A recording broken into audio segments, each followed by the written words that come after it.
Hello friends, welcome to my channel united tutorial. चलिए शुरू करते हैं आज का हमारा tutorial. Introduction to acid and base, यह चैप्टर हमारा चालू है। लास्ट ट्यूटोरियल में हमने एसिड के बारे में जानकारी ली। एसिड क्या होते हैं, उनके यूजेस क्या है, एसिड के एग्जांपल्स देखे, उनकी प्रॉपर्टीज देखी। एसिड के बारे में सारी जानकारी हमने लास्ट ट्यूटोरियल में देख ली है। अगर अब तक आपने लास्ट ट्यूटोरियल नहीं देखा तो पहले वो देख लीजिए। आज के ट्यूटोरियल में हम बेस के बारे में देखेंगे, तो चलिए आगे बढ़ते हैं। बेस मतलब अम्लारी। अभी अम्लारी क्या होता है? If you test dilute solution of baking soda you will find it astringent और बिटर। क्या बोला है यहाँ पे? अगर आप बेकिंग सोडा का डाइल्यूट सॉल्यूशन टेस्ट करोगे, बेकिंग सोडा मतलब हमारे खाने का सोडा। आपको पता है हम कोई भी चीज जब खाने की बनाते हैं तब उसमें कई बार सोडा डालते हैं। जैसे हम केक बनाते वक्त सोडा डालते हैं, तो जो सोडा बेकिंग सोडा होता है वो खाने का सोडा होता है। अगर उसका डाइल्यूट सॉल्यूशन मतलब उसको पानी में अगर मिला के थोड़ा सा उसको टेस्ट करोगे तो आपको पता चलेगा कि वो बिटर होता है, थोड़ा कड़वा होता है। या फिर एस्ट्रिंजेंट बोला मतलब तुरट होता है, तुरट होता है या फिर कड़वा होता है। अब ऐसा क्यों होता है? हमने देखा था जो एसिड होते हैं उनकी टेस्ट सोर होती है। सोर मतलब वो खट्टे होते हैं। लेकिन यहाँ पे जो हम बेस देखेंगे उनकी टेस्ट कैसी होती है? बिटर यानी कड़वी टेस्ट होती है। Substances having astringent or bitter taste and slippery to touch. Example: lime water, CaOH taken twice. Baking soda, NaHCO3, caustic soda, NaOH and soap are called bases. क्या बोला यहाँ पे? ऐसे सब्सटेंसेस जिनकी टेस्ट बिटर हो या फिर एस्ट्रिंजेंट हो, मतलब ऐसे पदार्थ जिनकी टेस्ट कैसी हो? कड़वी हो या फिर तुरट हो। और वो कैसे होनी चाहिए? टच को स्लिपरी, मतलब वो अगर बहुत ज्यादा सॉफ्ट होंगे, टच को स्लिपरी होंगे, मतलब आप हाथ में लोगे वो आपके हाथ से फिसल जाएंगे। ऐसे अगर वो स्लिपरी होंगे टच को, तो ऐसे सब्सटेंसेस को हम बेस बोल सकते हैं। एग्जांपल क्या है यहाँ पे? Lime water, CaOH taken twice. CaOH bracket में OH है, उसके बाद 2 लिखा है। CaOH टेकन ट्वाइस, ओ है lime water. Baking soda, NaHCO3, baking soda मतलब हमारे खाने का soda. Caustic soda, NaOH, caustic soda यानी उसे हम सोडियम हाइड्रोक्साइड भी कह सकते हैं। ये और सोप मतलब साबुन। आपको तो पता है हम जिस साबुन से नहाते हैं, जिस साबुन से हम कपड़े धोते हैं, वो जो साबुन है वो भी क्या है? बेस है। अगर आप उसकी टेस्ट देखोगे तो वो भी कड़वी होगी और वो स्लिपरी होता है टच को। आपको तो पता है हाथ में लेते ही फिसल जाता है। लेकिन आपको टेस्ट नहीं लेना है। कोई भी अगर हमें पता करनी है चीज वो एसिडिक है या बेसिक, तो टेस्ट लेना क्या सही बात है क्या? नहीं। अगर कोई भी चीज एसिडिक है या बेसिक है हमें पता लगाना हो तो हमें इंडिकेटर का इस्तेमाल करना चाहिए, उसकी टेस्ट करके नहीं देखनी चाहिए। तो ये तो मतलब कॉमन सेंस है। तो यहाँ पे हमें क्या पता चला है कि जो बेस होते हैं उनकी टेस्ट बिटर होती है और वो स्लिपरी टू टच होते हैं। एग्जाम्पल है lime water, baking soda, caustic soda. Bases are completely different from acids. Chemically they have properties opposite to that of acids. क्या बोला है? बेसेस जो होते हैं वो एसिड से एकदम अलग होते, एसिड से अलग होते और उनकी जो प्रॉपर्टीज होती है किसकी? बेसिस की, वो एसिड के प्रॉपर्टीज के ऑपोजिट होती है। सीधी सी बात है, एसिड और बेस दोनों अलग अलग चीजें है। जो बेस होगा वो एसिड से अलग प्रॉपर्टी और ऑपोजिट प्रॉपर्टी शो करेगा। They are also inflammatory to skin in their concentrated form.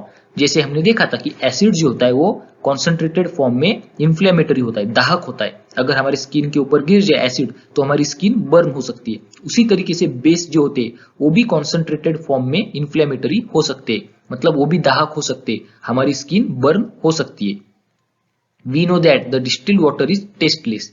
Water is neither acidic nor basic. ये सबसे इंपॉर्टेंट है, ये बात आपको याद रखनी है। वाटर जो होता है ना वो एसिडिक होता है ना वो बेसिक होता है। वाटर एसिडिक भी नहीं होता, बेसिक भी नहीं होता। लेकिन वाटर कैसा होना चाहिए? डिस्टिल्ड वाटर होना चाहिए, प्योर वाटर होना चाहिए। अगर आप घर का पानी हमारे देखोगे अपने, तो थोड़ा सा एसिडिक या फिर थोड़ा सा बेसिक हो सकता है, क्योंकि उसमें इंप्यूरिटीज होते हैं, कुछ सॉल्ट्स होते हैं, तो उसकी वजह से वो एसिडिक या बेसिक हो सकता है। लेकिन अगर आप प्योर डिस्टिल्ड वाटर लोगे तो वो ना एसिडिक होता है ना बेसिक होता है। तो ये बात आपको याद रखनी है। वाटर क्या है? एसिडिक भी नहीं है और बेसिक भी नहीं है। Base is a substance whose water solution gives hydroxide ion. क्या बोला है यहाँ पे? बेस ऐसा सब्सटेंस है जो वाटर सॉल्यूशन में हाइड्रोक्साइड आयन देता है। हमने एसिड में देखा था, एसिड क्या कर रहा था? H+ आयन दे रहा था, H+ आयन वाटर सॉल्यूशन में। लेकिन जो बेस होता है वो क्या करता है? वाटर सॉल्यूशन में हाइड्रोक्साइड आयन देता है, OH- आयन। ये बात आपको याद रखनी है। चलिए आपको दिखाता हूँ। यहाँ पे आपको एग्जांपल दिया है sodium hydroxide, NaOH। Sodium hydroxide को कॉस्टिक सोडा भी कहते हैं। सोडियम हाइड्रोक्साइड मतलब कॉस्टिक सोडा भी उसे कहते हैं। NaOH उसका फॉर्मूला है। यहाँ पे आपको AQ दिख रहा है ब्रैकेट में। AQ मतलब एक्वस, मैंने आपको लास्ट ट्यूटोरियल में बताया था। अगर आप वाटर का सोल्यूशन लोगे उसका तो हम उसे एक्वस से दिखाते हैं AQ। वो वाटर सोल्यूशन में क्या देता है, OH माइनस यानी हाइड्रोक्साइड आयन देता है। यहाँ पे आपको दिख रहा है Na प्लस और OH माइनस दो आयन मिल रहे। Na प्लस सोडियम आयन है, OH माइनस हाइड्रोक्साइड आयन है। तो हमें याद क्या रखना है, जो बेस होते हैं वो वाटर सोल्यूशन में हाइड्रोक्साइड आयन देते हैं। एसिड की ऑपोजिट होते हैं, एसिड H प्लस आयन देता है, बेस OH माइनस आयन देते हैं। Alkali is a base that dissolves in water. क्या बोला है, अल्कली मतलब ऐसे बेस जो कि पानी में डिसॉल्व हो सकते हैं। ये बात आपको याद रखनी है। कई कई जगह पे बेस की जगह पे अल्कली ये जो शब्द है उसका इस्तेमाल किया जाता है, अल्कली ये वर्ड का इस्तेमाल किया जाता है। तो कंफ्यूज हो सकते हो आप कि अल्कली क्या है। अल्कली मतलब ऐसे बेस होते हैं जो कि पानी में डिसॉल्व हो सकते हैं। जैसे यहाँ पे सोडियम हाइड्रोक्साइड हमने देखा, उसका एक्वस सोल्यूशन हमने बनाया, मतलब पानी में उसका सोल्यूशन हमने बनाया, इसका मतलब वो पानी में डिसॉल्व हो सकता है, तो वो भी एक अल्कली है। सोडियम हाइड्रोक्साइड भी अल्कली है। जनरली जो बेसेस होते हैं वो पानी में डिसॉल्व होते हैं, इसलिए उन्हें अल्कली भी कहते हैं। तो हमारे बुक में कई कई जगह पे बेस की जगह पे अल्कली इस शब्द का इस्तेमाल किया गया है। तो आप कंफ्यूज मत हुइए, अल्कली मतलब बेस ही होते हैं, बस वो बेस पानी में डिसॉल्व हो सकते हैं, इसलिए उन्हें अल्कली कहा जाता है। तो आशा करता हूं आपको ये बेस के बारे में समझ में आ गया होगा। अभी हम कुछ बेस के एग्जांपल्स देखेंगे। यहाँ पे आपको कुछ बेस के एग्जांपल्स दिख रहे होंगे, ये बेस के एग्जांपल्स है। पहला है सोडियम हाइड्रोक्साइड, यहाँ पे आपको उसका पिक्चर भी दिखाया है। सेकंड है पोटेशियम हाइड्रोक्साइड, थर्ड है कैल्शियम हाइड्रोक्साइड, फोर्थ है मैग्नीशियम हाइड्रोक्साइड और फिफ्थ है अमोनियम हाइड्रोक्साइड। तो ये सारे बेस के एग्जांपल्स है। तो आपको याद होनी चाहिए कि अगर आपको कोई पूछे कि बेस के एग्जांपल्स बताओ, तो आपको कम से कम 3-4 एग्जांपल को तो पता होने चाहिए। Sodium hydroxide, potassium hydroxide, calcium hydroxide, magnesium hydroxide और अमोनियम हाइड्रोक्साइड। अभी हमें यहाँ पे कुछ बेस दिए, उनके फार्मूला दिए और यूजेस दिए, तो चलिए देखते। पहला है सोडियम हाइड्रोक्साइड, जिसे कॉस्टिक सोडा भी कहते हैं। मैंने आपको अभी बताया कि सोडियम हाइड्रोक्साइड NaOH, उसको कॉस्टिक सोडा भी कह सकते हैं, और उसका जो नाम है वो है सोडियम हाइड्रोक्साइड। उसका यूज दिया गया है वॉशिंग सोप। वॉशिंग सोप मतलब हम जो कपड़े धोते हैं उसके लिए जो साबुन इस्तेमाल करते हैं उसमें सोडियम हाइड्रोक्साइड होता है, इसलिए हमारे कपड़े धोने का साबुन बेसिक होता है। कैसा होता है, बेसिक, क्योंकि उसमें सोडियम हाइड्रोक्साइड NaOH होता है। सेकंड एग्जांपल है यहाँ पे पोटेशियम हाइड्रोक्साइड, जिसे पोटैश भी कहते हैं। पोटेशियम हाइड्रोक्साइड यानी उसे पोटैश भी कहा जाता है। उसका फॉर्मूला है KOH। KOH पोटेशियम हाइड्रोक्साइड, उसका यूज दिया गया है सोप और शैम्पू में। अभी यहाँ पे भी सोप है। जनरली जो पोटेशियम हाइड्रोक्साइड होता है, जो हम नहाते वक्त जो साबुन इस्तेमाल करते हैं उस साबुन में पोटेशियम हाइड्रोक्साइड होता है, और शैम्पू में भी हो सकता है। इसलिए हमारा जो नहाने का साबुन या फिर शैम्पू है वो भी क्या है, बेसिक है, क्योंकि उसमें पोटेशियम हाइड्रोक्साइड होता है। थर्ड एग्जांपल है कैल्शियम हाइड्रोक्साइड, जिसे लाइम वाटर भी कहते हैं। कैल्शियम हाइड्रोक्साइड जिसे लाइम वाटर भी कहते हैं, उसका फॉर्मूला है CaOH taken twice. CaOH taken twice calcium hydroxide. इसका यूज दिया गया है लाइम व्हाइट वॉशिंग। अभी आपको पता होना चाहिए कि लाइम और व्हाइट वॉशिंग क्या है। लाइम और व्हाइट वॉशिंग, इसका मतलब हम क्या बोल सकते हैं, जो हम चूना लगाते हैं घर में रंग देने से पहले, अगर हमें घर पे कलर देना हो तो उससे पहले कुछ सफेद कलर का, व्हाइट कलर का चूना लगाया जाता है, तो उसके लिए हम व्हाइट वॉशिंग यानी कैल्शियम हाइड्रोक्साइड लाइम वाटर का इस्तेमाल कर सकते हैं।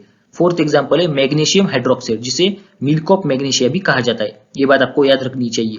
मैग्नीशियम हाइड्रोक्साइड जिसका फॉर्मूला है MgOH टेकन ट्वाइस, उसको मिल्क ऑफ मैग्नीशिया भी कहा जाता है। उसका इस्तेमाल कहाँ करते हैं, acidity resistant medicine, antacids, antacids में इसका इस्तेमाल किया जाता है। मतलब जब हमें एसिडिटी होती है तब हम कुछ दवाई लेते हैं, कुछ एंटासिड्स लेते हैं, तो उसमें मिल्क ऑफ मैग्नीशिया होता है। मिल्क ऑफ मैग्नीशिया क्या है, अम्लारी विरोधक औषध है। मतलब जब हमें एसिडिटी होती है, आपको तो पता है अगर हम कुछ ज्यादा चटर पटर खा लेते हैं तब हमें एसिडिटी होती है, तब हम जो दवाई लेते हैं ताकि एसिडिटी कम हो जाए, उसमें एंटासिड की तरह किसका इस्तेमाल किया जाता है, मिल्क ऑफ मैग्नीशिया यानी मैग्नीशियम हाइड्रोक्साइड का। फिफ्थ एग्जांपल है ammonium hydroxide NH4OH। Ammonium hydroxide जिसका यूज है for production of fertilisers. Fertilisers के प्रोडक्शन के लिए अमोनियम हाइड्रोक्साइड का इस्तेमाल किया जाता है। कई बार क्या होता है, खेतों में जो हमारी जमीन होती है वो एसिडिक बन जाती है, तो एसिडिक बनने के बाद अगर उसकी एसिडिटी कम करनी है हमें उस हमारी जमीन की, तो हमें क्या करना पड़ता है, उसमें कुछ ऐसे फर्टिलाइजर डालने पड़ते हैं जिसमें बेस हो। तो जो अमोनियम हाइड्रोक्साइड है वो वहां पे इस्तेमाल किया जाता है फर्टिलाइजर्स में। तो आशा करता हूं आपको समझ में आ गया होगा। अब हम देखेंगे कुछ उसकी प्रॉपर्टीज। Properties of alkalis. अभी हमें अल्कलीज की प्रॉपर्टीज देखनी है। मैंने अभी आपको बताया था कि अल्कली मतलब बेसी होता है, जो ऐसा बेस होता है जो कि वाटर में डिजोल्व हो सकता है। तो जनरली सारे बेस हम बोल सकते हैं कि वाटर में डिजोल्व होते हैं, इसलिए हम बेस की जगह पे अल्कली ये शब्द इस्तेमाल कर सकते हैं। तो चलिए उनकी प्रॉपर्टीज देखते हैं। Bases has bitter taste. सबसे पहला तो ये जरूरी है, उनकी टेस्ट बिटर होती है। जैसे हमने एसिड में देखा था, एसिड की टेस्ट सौर होती है, उसी तरीके से बेस की टेस्ट कैसी होती है, बिटर होती है, यानी कड़वे होते हैं। दे आर स्लिपरी, वो स्लिपरी होते हैं। स्लिपरी मतलब हम क्या बोल सकते हैं, बुलबुलित, स्लिपरी टू टच। अभी हमने देखा था जैसे हमारा जो साबुन होता है नहाने का, वो कैसे होता है, स्लिपरी होता है, बुलबुलित होता है। मतलब अगर हम हाथ में लेते तो हमारे हाथ से वो फिसल जाता है, इसलिए उन्हें स्लिपरी कहा गया है। तो बेसिस कैसे होते हैं, स्लिपरी होते हैं। Bases contain hydroxide as a main constituent, और बेस में हाइड्रोक्साइड आयन होता है, OH माइनस आयन। उनका मेन कॉन्स्टिट्यूएंट क्या है, OH माइनस आयन। जैसे हमने एसिड में देखा था H प्लस आयन होता है उनमें, बेस में OH माइनस आयन होता है, ये बात आपको याद रखनी है। Metal oxides are generally basic in nature, और मेटल ऑक्साइड जो होते हैं वो जनरली बेसिक होते हैं नेचर में। मतलब हमारे जो धातु होते हैं उनके अगर हम ऑक्साइड लेंगे तो वो बेसिक होते हैं नेचर में। मतलब अगर आपको कोई मेटल का ऑक्साइड दिया जाए, अगर आपको पूछा जाए कि वो एसिडिक है या बेसिक, तो आपको पता होना चाहिए कि अगर वो मेटल ऑक्साइड है तो वो जनरली बेसिक होता है नेचर में। तो ये क्या है, कुछ प्रॉपर्टीज है एल्कलीज की, आप ये नोट डाउन करके लीजिए। आशा करता हूँ आपको बेस के बारे में सारी चीजें समझ में आ गई होगी। अभी मैंने आपको बताया था कि जो एसिड होता है वो टेस्ट में सोर होता है, और जो बेस होता है वो टेस्ट में क्या होता है, बिटर होता है, यानी कड़वा होता है। अगर हमें कोई भी सब्सटेंस का एसिडिक है या बेसिक पता लगाना हो तो क्या हम टेस्ट करके देख सकते हैं क्या? कुछ ऐसे सब्सटेंसेस हो सकते हैं जो हमारे लिए हानिकारक हो, अगर हम उन्हें टेस्ट करेंगे तो हमारे बॉडी पे उनका गलत असर हो सकता है। तो इसलिए हमें एसिडिक है या बेसिक कोई सब्सटेंस पता लगाने के लिए इंडिकेटर का इस्तेमाल करना पड़ता है। इंडिकेटर मतलब दर्शक, ऐसा हम बोल सकते हैं। तो इंडिकेटर के बारे में हम नेक्स्ट ट्यूटोरियल में देखेंगे। अगर आपको ये वीडियो अच्छा लगा हो तो वीडियो को लाइक कीजिए, आपके दोस्तों के साथ शेयर कीजिए, और चैनल को सब्सक्राइब करना मत भूलिए। चैनल को सब्सक्राइब कीजिए और नोटिफिकेशन बेल को ऑन कीजिए ताकि आपको टाइम पे नोटिफिकेशन मिलता रहे। अब हम मिलेंगे नेक्स्ट ट्यूटोरियल में, तब तक के लिए tata bye bye, take care.